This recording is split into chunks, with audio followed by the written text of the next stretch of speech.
Hello my dear students, welcome to the writing coaching classes again.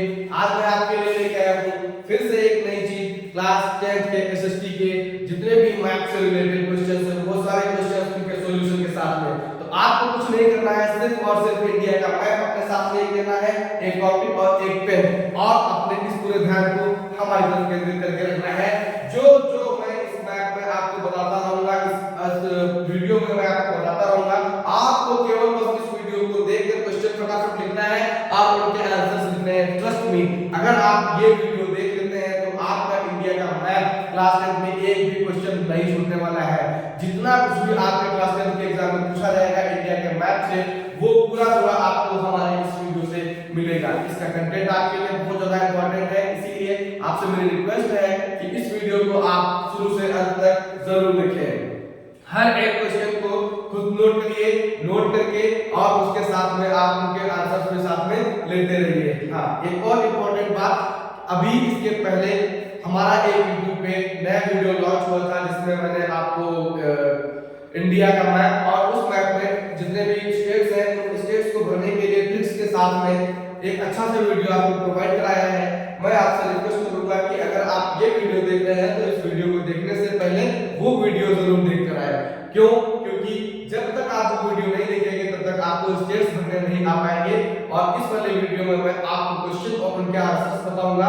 Placements आपको India के map में खुद से करनी है, तो इसका मतलब कि आपको स्टेट्स की नॉलेज होना बहुत ज्यादा जरूरी है। तो स्टेट्स के नॉलेज के लिए आप हमारा एक प्रीवियस वीडियो आपको मिलेगा YouTube पे, इसी वाले चैनल पे मिलेगा। आप उस प्रीवियस वीडियो को पहले देखिए और देखकर उससे पहले स्टेट्स पढ़ना सीख लीजिए, जिससे कि मैं जब यहाँ पर क्वेश्चन करना स्टार्ट करूं तो उस क्वेश्चन के आंसर आपको उसी इंडिया के मैप पर स्टेट वाइज फिल करते हैं।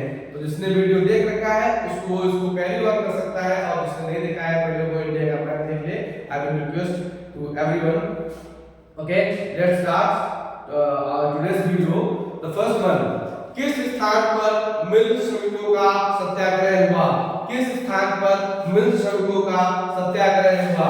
पहला क्वेश्चन है, देखिए मिल श्रमिकों का सत्याग्रह हुआ था महात्मा गांधी जी के नेतृत्व में हुआ था, और ये हुआ था अहमदाबाद गुजरात में। मिल श्रमिकों का सत्याग्रह अहमदाबाद गुजरात में हुआ था।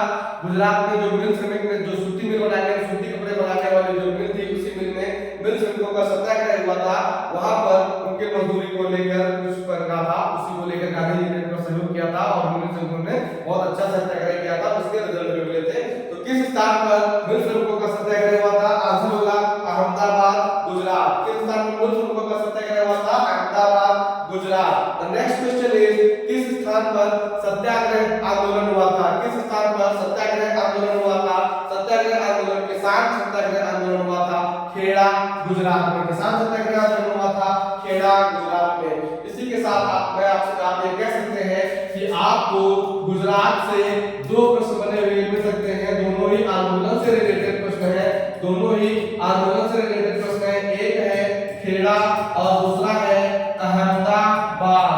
मेरी बात को बहुत ध्यान से सुनिएगा, एक है खेड़ा, एक अहमदाबाद, और इन दोनों की अगर आप बात करेंगे तो ये दोनों ही गुजरात में इस तरीके से आपको मिलेंगे। गुजरात की आंख में है खेड़ा, गुजरात की आंख में है खेड़ा। दा अहमदाबाद, दा में गर्दन में रहेगा अहमदाबाद, गर्दन में रहेगा अहमदाबाद। आपको गुजरात से केवल दो ही क्वेश्चन मिल सकते हैं। ये मिलेगा आंदोलन से लेकर, पहला मिलेगा आंदोलन हुआ खेड़ा में, दूसरा हुआ अहमदाबाद। सर हम ये भूल जाते हैं कि इसमें से कौन सा वाला आंदोलन किसानों के लिए था और कौन सा वाला मिल श्रमिकों के लिए था। खेड़ा और अहमदाबाद में आपको कौन लगता है कि गांव होगा और कौन लगता है कि शहर होगा? ऑब्वियस सी बात है भाई, खेड़ा जो होगा वो एक गांव होगा, और गांव में ही होंगे कृषक। तो कृषकों का आंदोलन जो है वो होगा खेड़ा में, और जो श्रमिकों का आंदोलन होगा जहां होगी शहर में मिलें, वहां पर मिल का आंदोलन।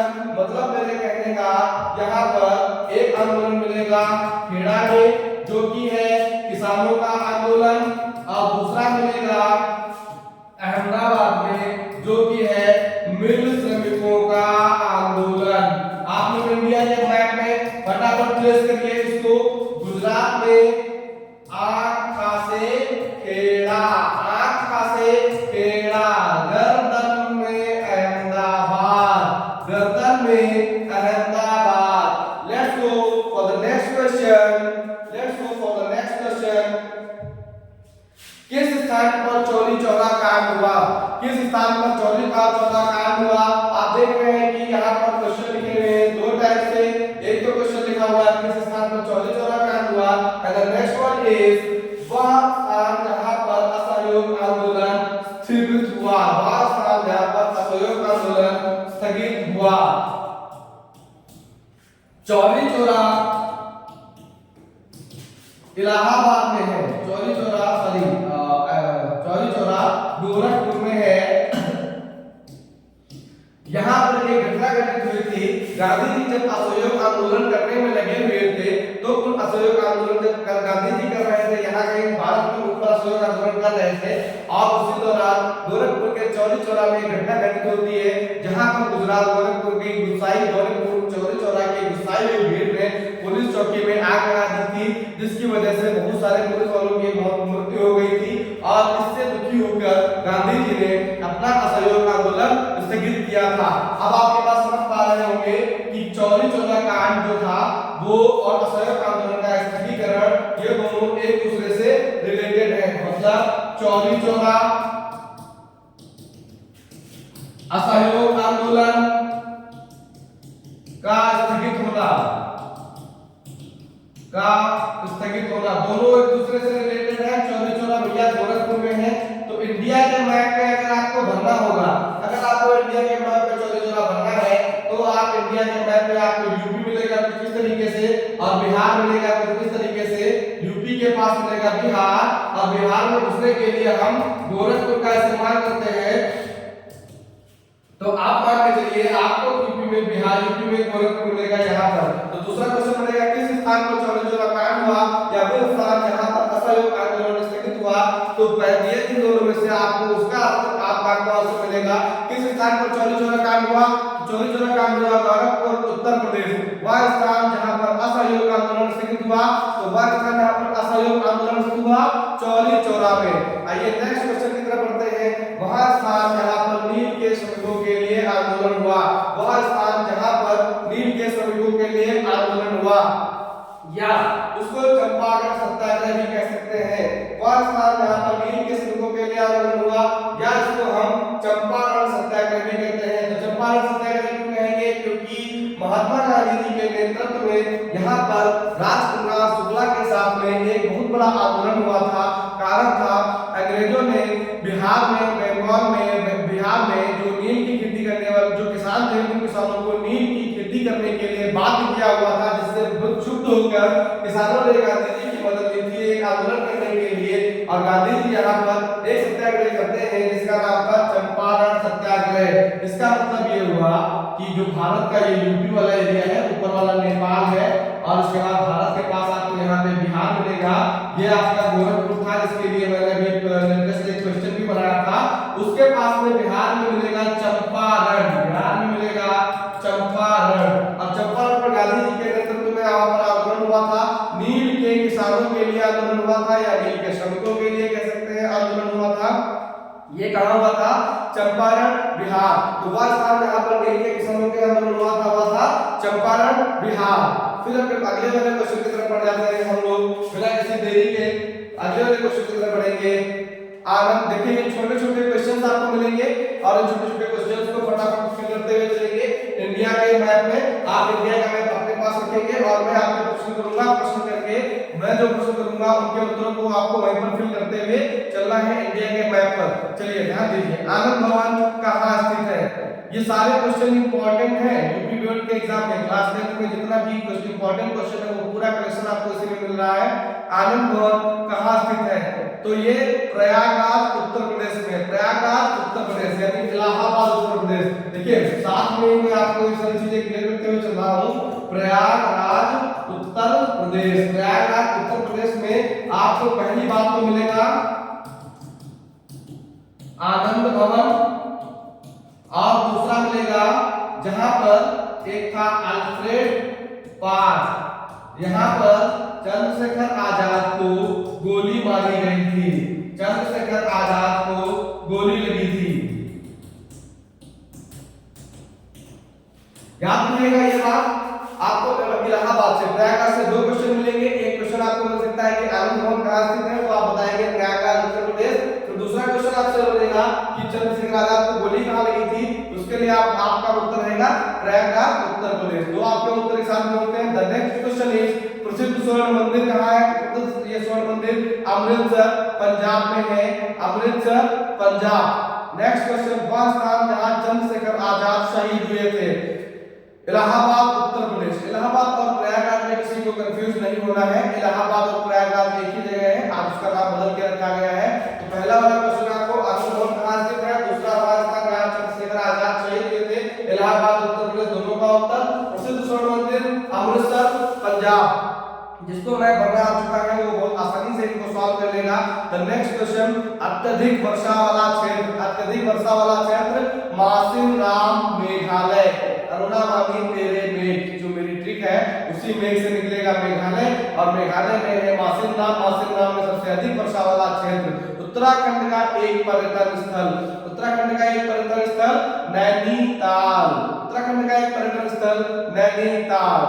नेक्स्ट क्वेश्चन हिमालय वन पाया जाने वाला प्रदेश, तो जहां पर हिमालय पाया जाएगा उसको उत्तर प्रदेश पाया जाएगा। हिमाचल प्रदेश में हिमालयी वन पाए जाते हैं। सबसे पुराना तेल उत्पादक राज्य, सबसे पुराना तेल उत्पादक राज्य है तमिलनाडु। पुराना तेल उत्पादक राज्य तमिलनाडु। फिर कांडला बंदरगाह, कांडला बंदरगाह है गुजरात में, और अंग्रेजों ने सबसे पहली राजधानी भारत के जिसे बनाया था वह थी कोलकाता।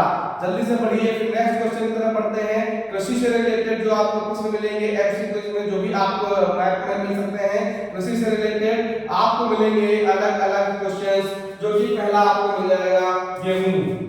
पहला क्वेश्चन है गेहूं का उत्पादन राज्य। ये बात याद रखिएगा कि आपको इसमें अलग अलग थोड़े थोड़े स्टेट्स मिल सकते हैं। मैंने आपको ये कोशिश किया है कि आप उन सब चीजों से उन चीजों को रिलेट भी कर सके, जिससे कि आपको आंसर करने में आसानी हो। तो इसीलिए थोड़ा सा ये ध्यान दीजिएगा कि आपको कोई तरह से कोई प्रॉब्लम ना होने पाए। मैंने इन चीजों का विशेष ध्यान रखा है। तो आप गेहूं जो है, गेहूं का उत्पादन राज्य की अगर आप बात करेंगे तो पता है कि यूपी में तो गेहूं होता ही है, बाकी पंजाब और हरियाणा दो ऐसे स्टेट है जहां पर गेहूं भर भर के होता है, बहुत अच्छी मात्रा में होता है। साधारण उत्पादन किया जाने वाला सबसे ज्यादा जो अनाज है वो गेहूं है। द नेक्स्ट क्वेश्चन इज चावल। चावल का उत्पादन क्षेत्र जो होगा वो कहलाएगा पश्चिम बंगाल या बिहार। दोनों ही चावल के बहुत अच्छे उत्पादक क्षेत्र हैं, और केवल उत्पादक क्षेत्र नहीं है बल्कि ये अच्छी खपत भी करते हैं। आपने सुना होगा कि मीट मछली के साथ चावल ज्यादातर पश्चिम बंगाल में खाया जाता है। तो पश्चिम बंगाल में खाया जाता है तो भैया वही बनाया जाता है। चावल का सबसे ज्यादा उत्पादक क्षेत्र पश्चिम बंगाल और बिहार। नेक्स्ट गन्ना। गन्ने का तो पता है उत्तर प्रदेश में सबसे ज्यादा गन्ना मिलता है, उत्तर प्रदेश। ठीक है, गन्ने के लिए आपको दो तरीके से प्रश्न मिल सकता है। यूपी बोर्ड वाले बहुत अच्छे से इन चीजों को ध्यान देंगे। गन्ने से रिलेटेड दो प्रकार का प्रश्न मिलेगा। सबसे पहला, सबसे ज्यादा गन्ना उत्पादक राज्य। गन्ना उत्पादक राज्य अगर आपसे पूछेगा तो आप महाराष्ट्र भी भर सकते हैं और उत्तर प्रदेश भी भर सकते हैं, जबकि इसके बदले में उत्तर प्रदेश में सबसे ज्यादा गन्ना उत्पादक, उत्तर प्रदेश में सबसे अधिक गन्ना उत्पादक। तो उत्तर प्रदेश में सबसे अधिक गन्ना उत्पादन के लिए आप सहारनपुर भर सकते हैं या मुजफ्फरनगर। मुजफ्फरपुर मत भरिएगा, मुजफ्फरपुर जो है वो बिहार में है। मुजफ्फरनगर और सहारनपुर दो जिले आपके यूपी के सबसे ज्यादा गन्ना उत्पादक क्षेत्र हैं। तो गन्ना उत्पादक प्रदेश रहेगा तो उत्तर प्रदेश हो जाएगा, महाराष्ट्र हो जाएगा, और अगर डिस्ट्रिक्ट स्टेट की बात होगी तो सहारनपुर और मुजफ्फरनगर। नेक्स्ट हो जाएगा कपास। कपास के लिए गुजरात और महाराष्ट्र। सर तैयार कैसे करेंगे? देखिए, सूती मिल श्रमिकों के लिए आंदोलन कहाँ हुआ? गुजरात में हुआ। सूत कहाँ बनेगी? गुजरात में बनेगी। तो भैया सूत बनेगा कैसे? कपास से बनेगा। तो कपास कहाँ बनेगा? गुजरात में बनेगा। याद रहेगा कि नहीं? फिर गुजरात के नीचे ही तो है महाराष्ट्र।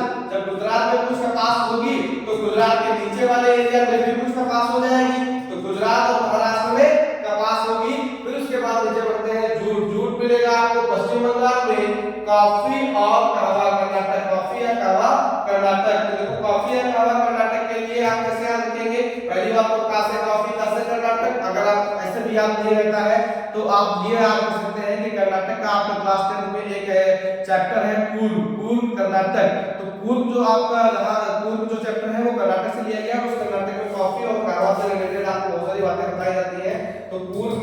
मिलेगा कॉफी या कहवा, कॉफी या कहवा आपको कर्नाटक में मिलेगा, चाय आसाम, राजगीर और कारगिल वाला जो चैप्टर है क्लास 10 के इंग्लिश में उसमें आसाम और चाय के बारे में अच्छा डिस्कशन मिलता है, जिससे हमको याद रहेगा कि चाय आसाम में बनती है।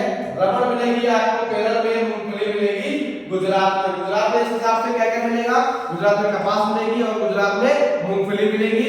जहां पर आप ध्यान देंगे फिर से, गेहूं के लिए उत्तर प्रदेश पंजाब हरियाणा, चावल के लिए पश्चिम बंगाल, गन्ना के लिए उत्तर प्रदेश महाराष्ट्र, कपास के लिए गुजरात महाराष्ट्र, जूट के लिए पश्चिम बंगाल, कॉफी के लिए कर्नाटक, कॉफी भी बोल सकता है और उसको कहवा भी बोल सकता है, तो इसीलिए दोनों वर्ड्स को मैंने यूज कर दिया है, चाय, रबड़ और मूंगफली। सारा कुछ क्लियर है। उसके बाद बढ़ते हैं नेक्स्ट क्वेश्चन की तरफ। आपको मिल रहा है नेक्स्ट क्वेश्चन मृदा।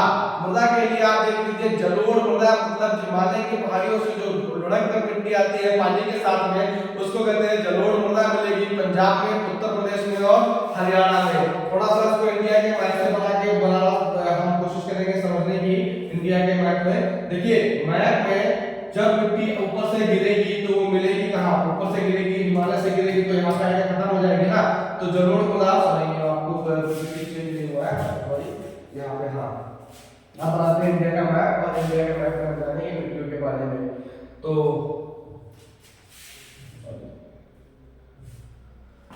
ये इंडिया का मैप हमारा आ रहा है, और इस इंडिया के मैप में हम देखेंगे कि जलोढ़ मृदा जो होगी वो आपको मिलेगी यहाँ से, गुजरात हो गया तुम्हारा ये, और ऊपर से गिरेगी मृदा, तो यहाँ पर ऊपर से जो गिरेगी वो गिरते गिरते कहाँ पर रुक जाएगी, वो यहाँ पे खत्म हो जाएगी ना, पंजाब में खत्म हो जाएगी और कुछ यूपी में आके गिरेगी, तो इसको कहेंगे जलोढ़ मृदा आपको मिलेगी, पंजाब में मिलेगी, यूपी में मिलेगी और हरियाणा में मिलेगी। उसके बाद लेटेराइट मृदा मिलेगी उड़ीसा, पश्चिम बंगाल, महाराष्ट्र, मतलब इस वाले इंडिया के इस वाले एरिया में आपको मिलेगी, आपको महाराष्ट्र में मिलेगी, उड़ीसा में मिलेगी, और उसके बाद में आपको नीचे मिल जाएगी पश्चिम बंगाल में, मतलब इसी सीध में आपको लेटेराइट मृदा मिलेगी। लेटेराइट मृदा आपको ये मिल जाएगी। फिर आ जाते हैं नेक्स्ट,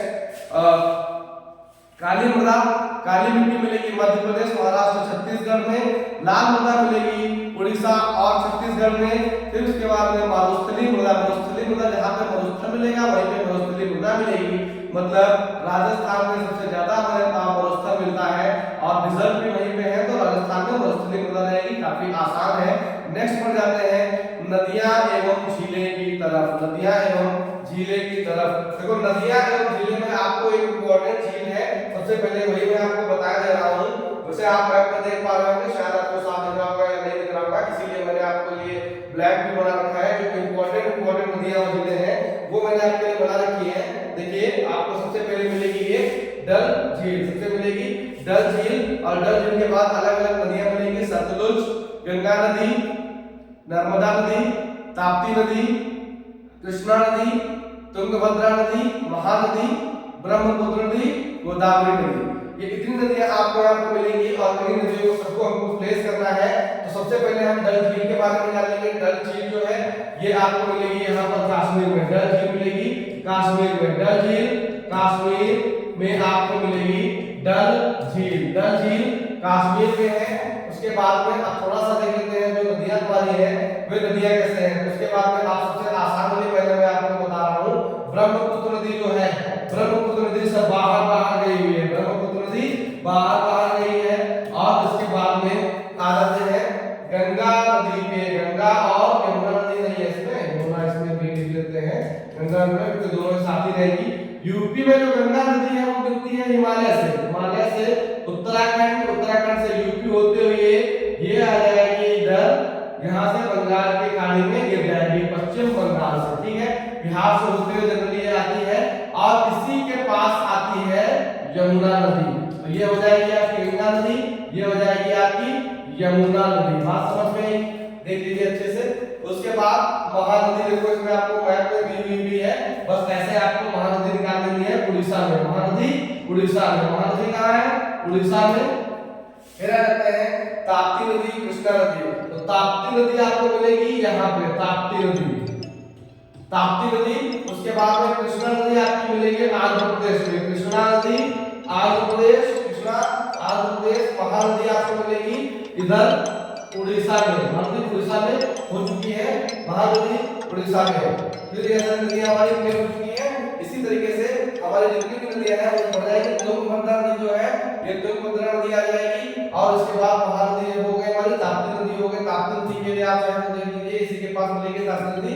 और सतलुज नदी जो है ये भारत के गर्दन पे मिलेगी, सतलुज नदी मिलेगी भारत के गर्दन पे, सतलुज नदी भारत के गर्दन पे। आगे बढ़ जाते हैं। भारत में प्रमुख बांध, राज्य एवं नदी, जितने भी भारत के प्रमुख बांध हैं उनकी राज्य और नदियों के बारे में देख लीजिए। आपको यहाँ पे मिलेंगे जितने भी प्रमुख इंपॉर्टेंट बांध हैं, ये बांध और इनकी नदियों के बारे में मैं आपको बता रहा हूँ। सबसे पहला बांध,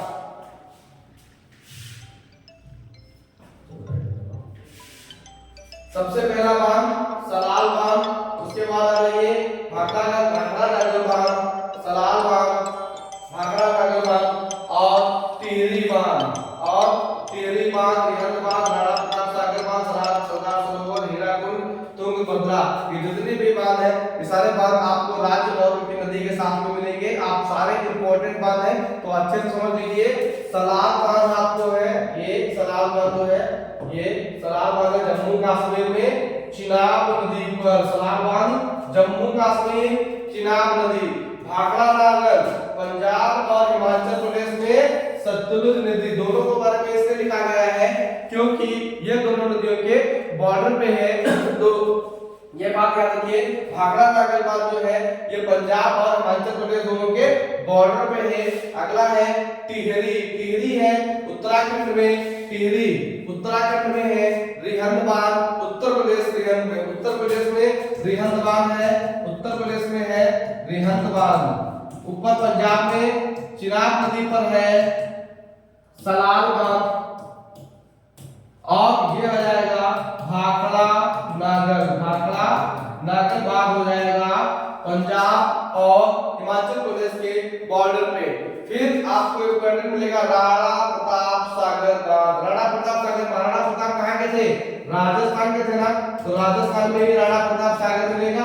महाराणा प्रताप राजस्थान के थे तो राणा प्रताप सागर आपको मिलेगा राजस्थान में। फिर सरदार सरोवर, सरदार सरोवर सीधी सी बात भैया ये सरदार पटेल जी के नाम से इसका नाम रखा गया होगा, इसीलिए इसका नाम सरदार सरोवर रखा गया होगा। और सरदार पटेल रिलेटेड थे गुजरात से, सरदार पटेल गुजरात से रिलेटेड, इसलिए सरदार सरोवर मिलेगा गुजरात में।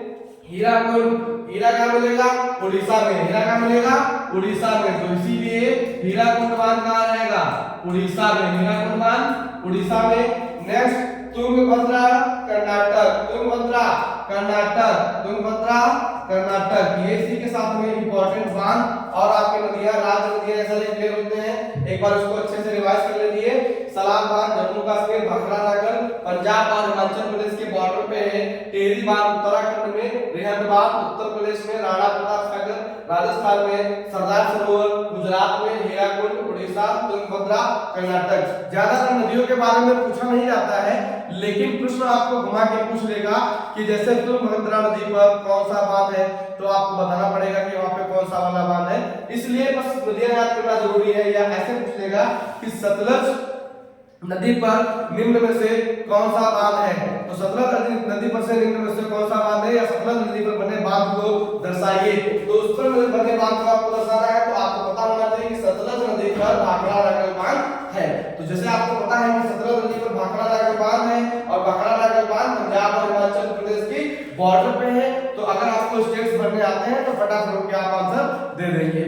फिर उसके बाद में आगे बढ़ जाते हैं फिर से बहुत छोटे छोटे माइनर क्वेश्चंस पे, और इन क्वेश्चंस के आंसर आपको अपने दिमाग में रखना है और इनको इंडिया के मैप में फिल करते हुए चलना है। जैसे कि सबसे पहले जालियांवाला बाग की घटना किस स्थान पे हुई, तो जालियांवाला बाग की घटना अमृतसर पंजाब में हुई। टिक करिए अपने इंडिया के मैप में। द नेक्स्ट क्वेश्चन इज, इस प्रदेश के 10 लाखी नगर का नाम लिखिए। 10 लाखी नगर उत्तर प्रदेश में मिलेंगे और उत्तर प्रदेश के 10 लाखी नगर दो हैं।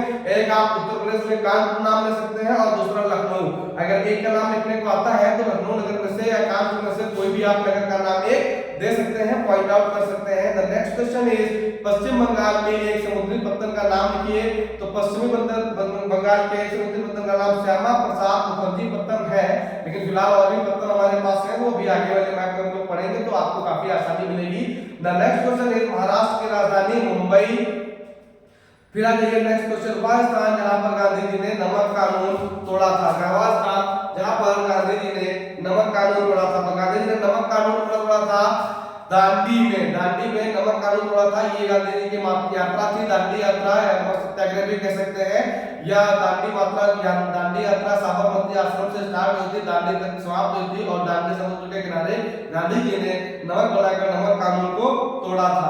द नेक्स्ट क्वेश्चन, वह स्थान जहां से सविनय अवज्ञा आंदोलन शुरू हुआ। तो सविनय अवज्ञा आंदोलन में दांडी गुजरात से ही आरंभ हुआ था। अगला क्वेश्चन है मैंगनीज उत्पादन के क्षेत्र का नाम।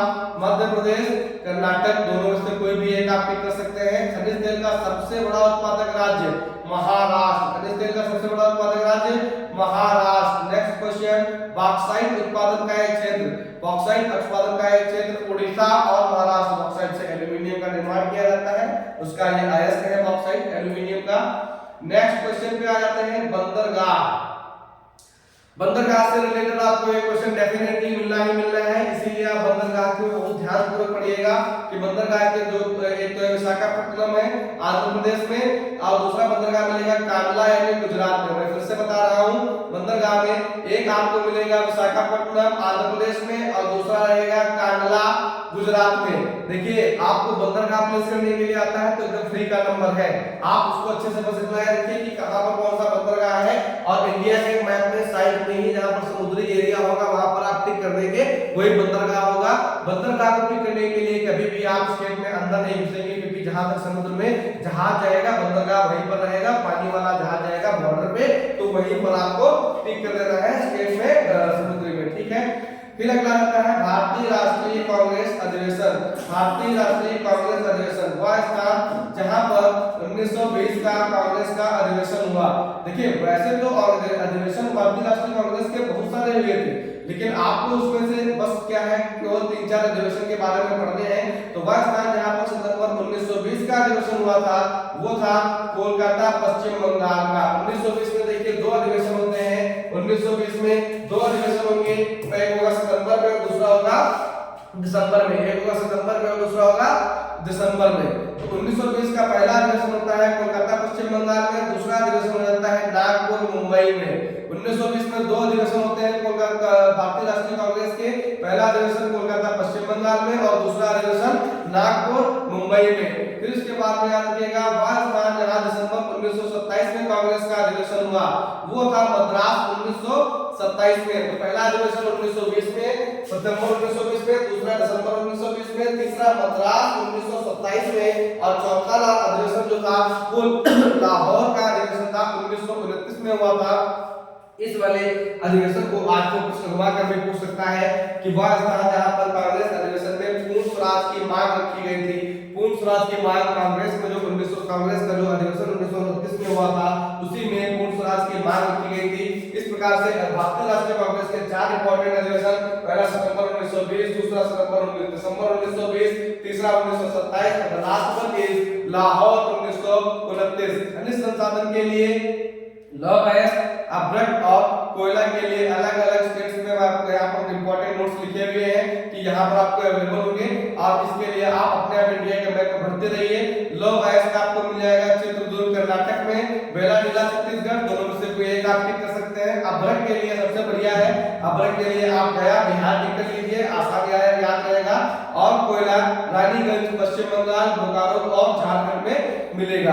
कोयला के लिए आप याद रखिए रानीगंज में एक नई मूवी आई थी अक्षय कुमार की, रानीगंज में, वहां पर उन्होंने कोयला से जो कोयला के जो श्रमिक थे उनको उन्होंने रेस्क्यू करने का काम किया था। वो कोयला की फैक्ट्री पे ही पूरी डिपेंडेंस है, तो आप उस मूवी को ध्यान में रखिए। रानीगंज में कोयला का बहुत बड़ा खनन का ऑफिस ये है केंद्र है, तो कोयला के लिए आपको बस रानीगंज याद रखना है। रानीगंज यानी पश्चिम बंगाल। नेक्स्ट ऊर्जा संयंत्र जो ईंधन को जलाकर ऊर्जा उत्पन्न करती है वो कहलाएंगे तापीय ऊर्जा और परमाणु ऊर्जा। तापीय ऊर्जा आपके मिलेंगे विजयवाड़ा में और परमाणु तापीय ऊर्जा के लिए आपको एक आसान तरीका मिला है विजयवाड़ा। परमाणु ऊर्जा आप नरौड़ा उत्तर प्रदेश में भर सकते हैं। नीचे की अगर आपको याद करने हैं तो आराम से याद कर सकते हैं, बाकी मैंने आपको शॉर्टकट में बनाने के लिए तैयार कर दी है। विनिर्माण मतलब सूत से या किसी लोहा से बनाई जाने वाली कोई जो वस्तुएं होती हैं वे सूती वस्त्र उद्योग, सूत मिलेगा हमको कपास से, कपास मिलेगा गुजरात में, तो गुजरात में सूती वस्त्र का भी निर्माण बहुत बड़ा केंद्र है। उसके बाद में लोहा इस्पात संयंत्र, लोहे के बनने वाली वस्तुएं, राउरकेला उड़ीसा, राउरकेला में ट्रेन के डिब्बों का बड़ी मात्रा में निर्माण होता है, इसलिए राउरकेला उड़ीसा को आप लौह इस्पात संयंत्र में जोड़ सकते हैं। द नेक्स्ट क्वेश्चन इज प्रमुख पत्तन। पत्तन का मतलब समझते हैं, प्रमुख पत्तन का मतलब पोर्ट, प्रमुख पत्तन, पत्तन का मतलब पोर्ट, पोर्ट मतलब एक तो हो जाएगा आपका एयरपोर्ट और एक हो जाएगा सी पोर्ट और दूसरा हो जाएगा एयरपोर्ट। तो एयरपोर्ट और सी पोर्ट जो इंपॉर्टेंट होंगे वो आपको पढ़ने हैं। प्रमुख पत्तन होंगे दो प्रकार के, एक हो जाएगा आपका समुद्री पत्तन और दूसरा हो जाएगा हवाई पत्तन। समुद्री पत्तन और हवाई पत्तन को याद करने के लिए हमारे पास एक है ट्रिक, उस ट्रिक को यूज करते हुए हम पत्तन को याद करेंगे। पहली ट्रिक समुद्री पत्तन के लिए है हल्दी कल जमुना पार उड़ी। समुद्री पत्तन के लिए ट्रिक क्या है? हल्दी कल जमुना पार उड़ी।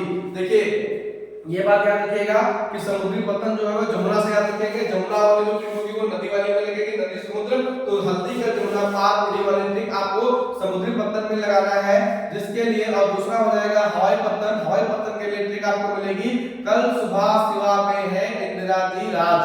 कल सुबह सिवा में इंदिरादी है राज। तो हल्दी का जमुना पार उड़ी का पहले इसको डिकोड करेंगे। देखिए हर किसी में इसको डिकोड करने के लिए आपको एक मिलेगा पत्तन का नाम, दूसरा मिलेगा उसके स्टेट का नाम। तो ऊपर नीचे हो सकता है, लेकिन आपको ट्रिक अच्छी से समझ में आएगी तो याद रखेंगे तो आसानी से हो जाएगा। हल्दी कल जमुना पार उड़ी, हल्दी से हो जाएगा हल्दिया और हल्दिया है कल से कलकत्ता। हल्दी से हल्दिया, कल से कलकत्ता। जा से जवाहरलाल नेहरू, जा मुना, मुंह से हो जाएगा मुंबई।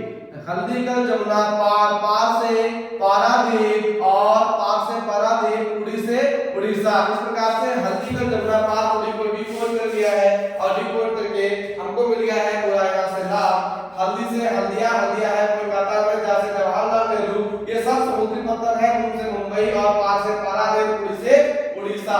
इसके आगे लगा दीजिएगा हल्दिया समुद्री पत्तन, जवाहरलाल समुद्री पत्तन, पारादीप समुद्री पत्तन। समुद्री पत्तन में सी पोर्ट। फिर आते हैं एयरपोर्ट में कल सुबह सिवा में है इंदिरादी राज। इसको भी डिकोड कर देते हैं। कल से आ जाएगा कलकत्ता, कल से कलकत्ता और कलकत्ता में सुबह से रहेगा सुभाष चंद्र बोस पत्तन। सुबह से सुभाष चंद्र बोस और सुबह सिवा हो जाएगा छत्रपति शिवाजी, शिवा छत्रपति शिवाजी और में से हो जाएगा मुंबई। कल सुबह सिवा में है इंदिराजी है राज। कल से हो जाएगा कलकत्ता, सुबह से सुभाष चंद्र बोस, शिवा से छत्रपति शिवाजी, में से मुंबई, इंदिरा से इंदिरा गांधी एयरपोर्ट जो कि है दी से दिल्ली। इंदिरा गांधी एयरपोर्ट दी से दिल्ली। उसके बाद आ रही है अगला है से हैदराबाद और हैदराबाद का एयरपोर्ट हो जाएगा राज से राजीव गांधी एयरपोर्ट, राज से राजीव गांधी एयरपोर्ट। समुद्री पत्तन के लिए आपको ट्रिक मिलेगी। हल्दी का जमुना पार उड़ी, जमुना रहेगा समुद्र से रिलेटेड, नदी समुद्र, हल्दी का जमुना पार उड़ी।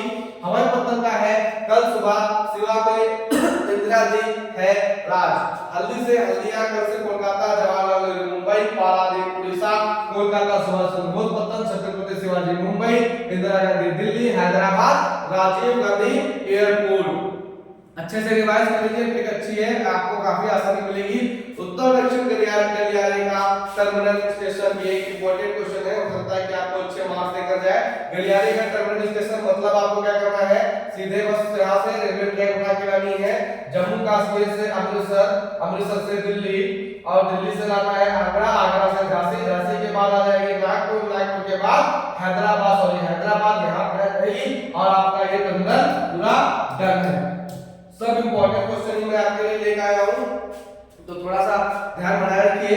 अगला क्वेश्चन आपका हो जाएगा, तो आप इसी के साथ में सारे क्वेश्चन हमारे डन हो गए हैं। आई गेस हमने साथ पूरा रिकवर भी कर लिया है, तो इसको एक बार फिर से रिवाइज कर लीजिएगा। इस वाले पूरे वीडियो को एक बार फिर से रिवाइज कर लीजिए। इंडिया का मैप एक बार अपने हमारे सामने भर लिया है, उसके बाद में आप इंडिया का मैप को आप पूरा खुद से भरिए और आपके जो यूपी बोर्ड के एग्जाम्स हैं उसके लिए ऑल द बेस्ट, सभी के लिए बेस्ट विशेष। मिलते हैं फिर से नए वीडियो में एक नए कंटेंट के साथ में। रटकर कोचिंग क्लासेस को इतना सारा प्यार देने के लिए बहुत बहुत धन्यवाद। हमारे चैनल को अभी तक अगर आपने सब्सक्राइब नहीं किया है तो प्लीज इस चैनल को लाइक, शेयर और सब्सक्राइब करें, जिससे कि और भी स्टूडेंट्स इसका बेनिफिट उठा सकें। Thank you so much.